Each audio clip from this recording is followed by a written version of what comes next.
Have you ever felt like your mistakes define you? Like people only see your failures, not your future? This is the story of a man who knew that feeling well.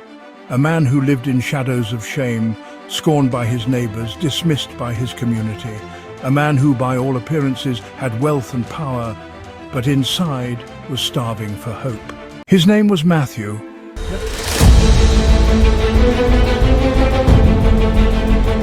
Let us step back and picture the world of his time. The sun rises over Capernaum, a bustling town on the northern shore of the Sea of Galilee. Fishermen untangle their nets, the marketplace stirs with life, and merchants call out their wares. Yet amidst the sounds of trade and chatter, there is a place many walk quickly past, the tax collector's booth. Here sits Matthew, a Jew by birth, but an outcast by choice, or so his people believe. For he works on behalf of Rome, the occupying empire. To collect taxes is not merely to gather coin, it is to cooperate with oppressors, to take from your neighbors, to support those who rule them harshly, and so Matthew is despised. Imagine the glances as people pass his booth. Some glare with open hatred, others lower their eyes, ashamed or afraid. Mothers pull their children close. "Stay away from him," they whisper. "He is not one of us." Matthew feels the weight of their judgment. Yet he tells himself it does not matter. He counts the coins, he tallies the sums, he assures himself that gold is enough. But when night falls and silence covers Capernaum, Matthew knows the truth. Wealth fills his hands, but emptiness haunts his heart. Have you ever felt that emptiness, surrounded by noise but lonely inside? Surrounded by possessions but lacking peace? One day, as Matthew sits at his booth, something unexpected happens. A figure approaches. Not a tax collector, not a Roman, not a fisherman, a rabbi. But not just any rabbi. This is the one spoken of throughout Galilee. The healer, the teacher, the one who speaks with authority. Jesus of Nazareth. The crowd watches. Surely Jesus will scorn this outcast just as others do. Surely he will pass by without a glance, but instead Jesus stops. He turns his eyes toward Matthew, not eyes of contempt, not eyes of suspicion, eyes of compassion, eyes that see deeper than reputation. And with a voice that carries both gentleness and command, Jesus speaks two words that will change everything. Follow me. Can you imagine that moment? Matthew's heart racing, the clatter of coins suddenly meaningless, the noise of the marketplace fading into silence. In those two words he hears both invitation and promise, not condemnation, not rejection, but hope. And Matthew's response? Immediate. He rises from the booth. He leaves behind the coins, the records, the false security. He steps away from the life that defined him and toward a new life he cannot yet see.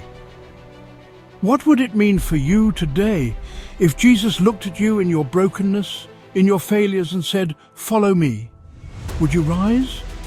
Would you leave behind what binds you? From that moment, Matthew's life is transformed. No longer the outcast, he is now a disciple. No longer a collector of taxes, he becomes a collector of souls. He walks with Jesus, hearing words that pierce deeper than any sword. Picture Matthew on a hillside, listening as Jesus proclaims the Sermon on the Mount. The poor, the hungry, the grieving, all are called blessed. Imagine Matthew's astonishment as he hears these words. Once despised himself, he now sees that God's kingdom is not for the powerful alone, but for the least, the lost, the overlooked.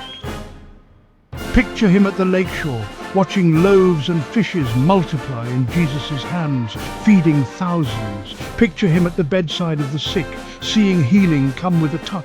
Imagine his awe as storms obey Jesus' command and demons flee at his word. Matthew is no longer a man weighed down by labels. He is an eyewitness to grace, and yet the road leads further, to Jerusalem, to betrayal, trial, and a cross.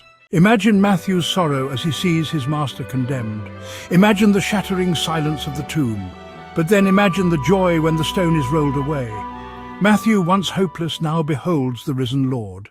From sinner to servant, from outcast to apostle, from tax collector to gospel writer, yes, gospel writer. For in time, Matthew will set pen to parchment. He will recall the miracles, the teachings, the parables. He will show how Jesus fulfills the ancient prophecies, how the Messiah, long awaited, has come at last.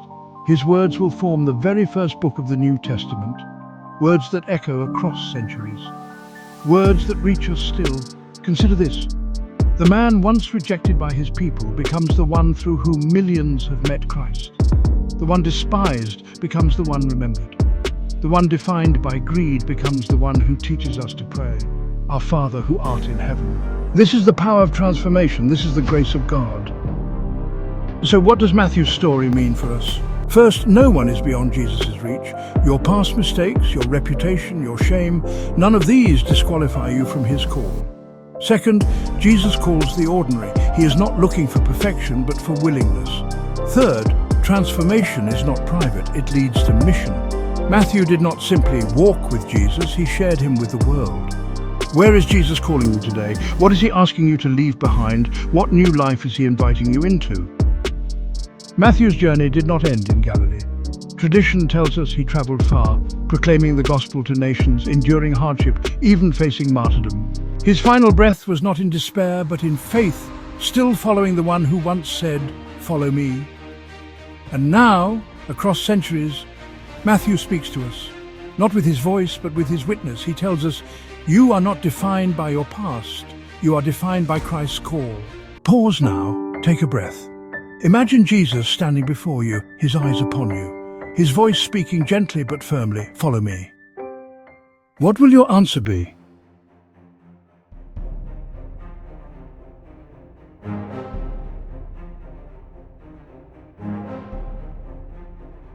If Matthew could speak today, perhaps he would say, do not let shame hold you back. Do not let failure silence you. For the one who called me calls you still. So let us walk in Matthew's footsteps. Let us rise from the booths of our brokenness. Let us leave behind what binds us. And let us follow the one who turns sinners into saints, the one who transforms outcasts into apostles, the one who speaks still. Follow me. And as we follow, let us not walk alone. Share your story, share your testimony. For as Matthew's witness inspired countless lives, so your story may inspire another. If this story has touched you, if you want to hear more about the saints and the scriptures that guide our journey with Christ, I invite you, subscribe, like, and share. Not for numbers, not for fame, but that together we may walk the path of discipleship. For just as Matthew was once called, so too are we. And just as he said yes, so may we. And so the story continues. Jesus is still calling. Still inviting. Still saying even now, follow me.